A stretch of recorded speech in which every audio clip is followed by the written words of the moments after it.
Have you ever felt an anguish you can't explain? As if there was something inside you trying to emerge, but what your mind insists on ignoring. Anxiety is one of the great ills of our era.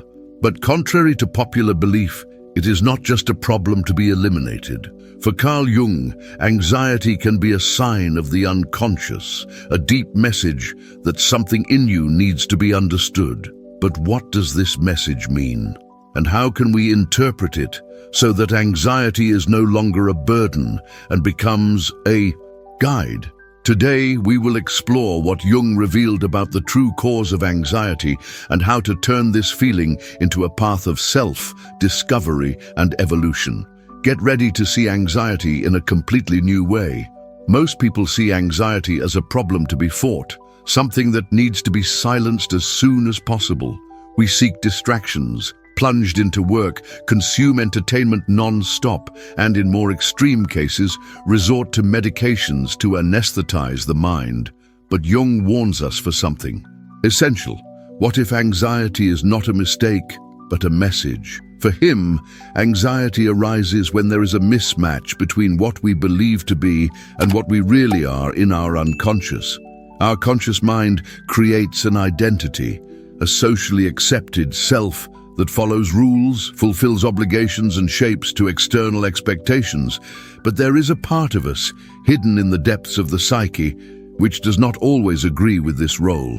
This hidden part is our true essence, what we want, feel, and want at a deep level, but we often deny or ignore.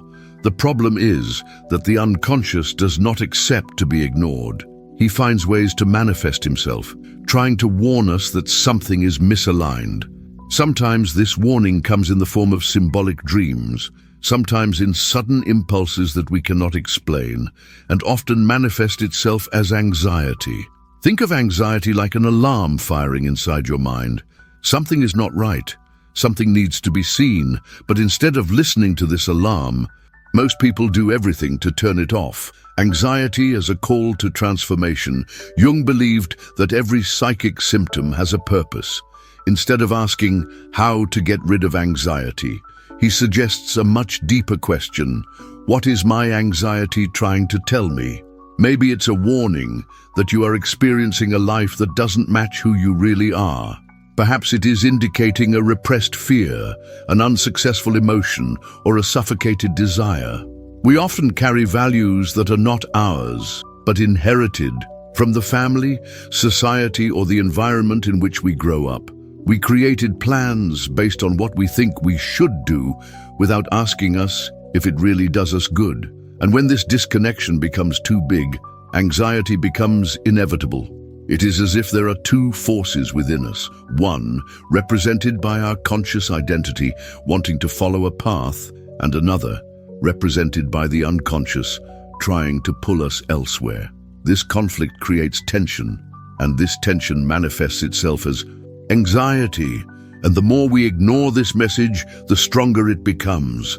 Therefore, Jung saw anxiety not as an enemy, but as a guide, a sign that there is something within us that needs to be integrated. But before we can do that, we need to understand the root of this conflict. And for Jung, this root is in one of the most powerful aspects of the human psyche, the shadow.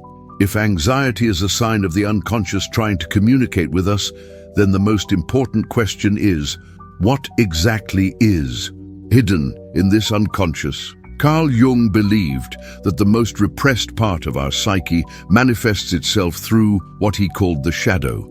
The shadow represents all that we deny ourselves: desires, impulses, fears, anger, insecurities, and even unplaced potentials. Since childhood, we have learned to behave according to what is accepted by society. We are taught to be good, to avoid certain behaviors, to hide our flaws and weaknesses. We created a mask, a social self that we show to a world, but what we repress does not disappear, is only pushed into the depths of the unconscious.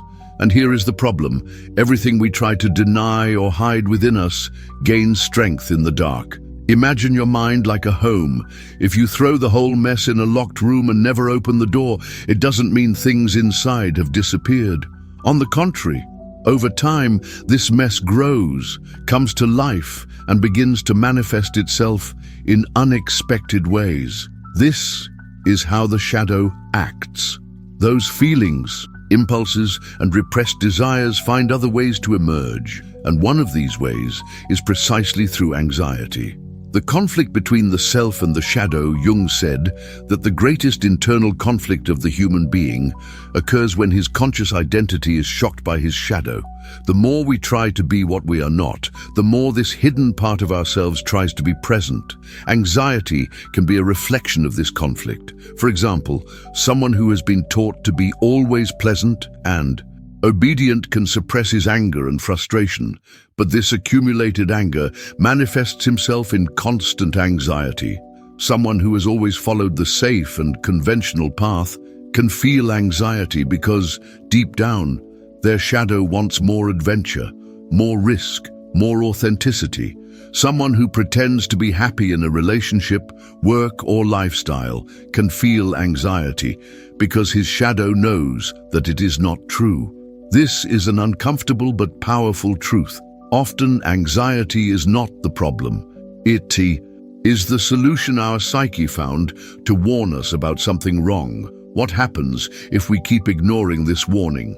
The shadow does not disappear. On the contrary, it strengthens itself. Jung said that everything that is not brought to consciousness returns in the form of destination. That is, what we do not face within us eventually manifest in our lives in increasingly destructive ways. We sabotage, make bad decisions, repeat negative patterns without understanding why. Therefore, the only way to deal with this deep anxiety is not to suppress it, but to integrate the shadow and start the process of individuation. This, for Jung, was the true way to inner freedom.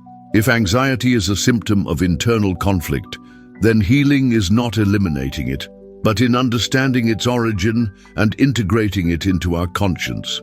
For Jung, this is only possible through what he called the process of individuation. Individual is the path of development of the human psyche.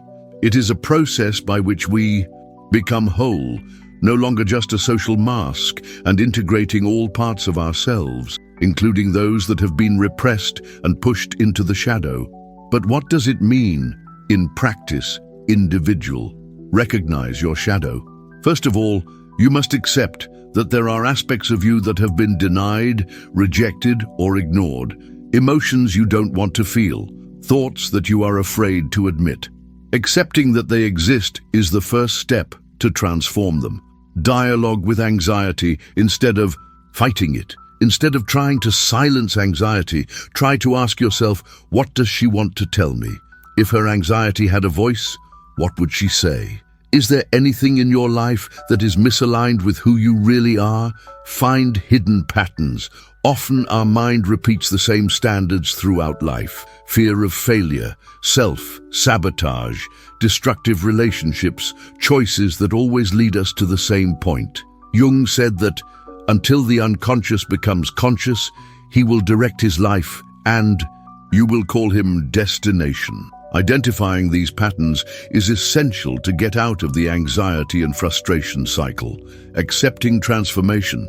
Individuation requires courage. It means abandoning beliefs that have been imposed on you, confronting truths that can be uncomfortable, and often leaving behind an identity that no longer represents who you really are. But this is the only way to an authentic life. Jung believed that throughout this process, anxiety loses its role of enemy and becomes an ally. It turns into a guide that points to where we need to look, where we should grow. The question now is no longer how to eliminate anxiety, but what can I learn from it? And if we can see anxiety from this new perspective, we can finally turn it into one way into something greater, internal balance and true psychological freedom. If anxiety is a call from the unconscious and individuation is the way to integrate it, the big question is how to bring this theory to real life. How to turn anxiety into an ally and not an enemy. Jung did not believe in superficial solutions. For him, dealing with anxiety requires deep internal work. This means facing yourself honestly without seeking shortcuts or escapes. Here are some ways to do this.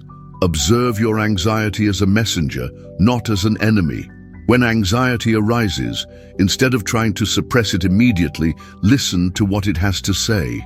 Ask yourself, what am I trying to avoid?